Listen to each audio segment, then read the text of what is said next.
ko'proq kremniy o'g'itlarini qo'llashga e'tibor qaratishimiz kerak. Xo'p, bu o'g'itlarimizni qo'llash davomida o'simlikda qanday jarayonlar, o'simlikni unib chiqishi, erta davrlardanoq unib chiqishini, bexato unib chiqishini ta'minlab beradi.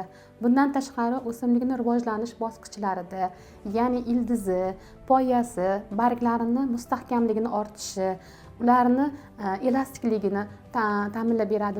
Bu esa mexanik shikastlanishlardan saqlab beradi.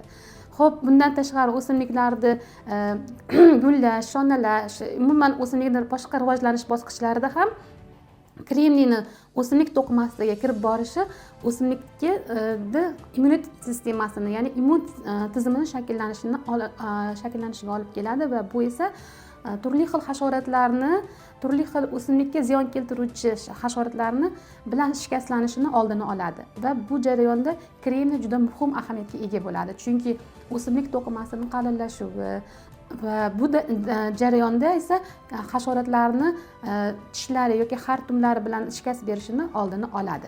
Demak, kremniyni qo'llanilishi o'simlik uchun ham va tuproq uchun ham juda ham ahamiyatli hisoblanadi.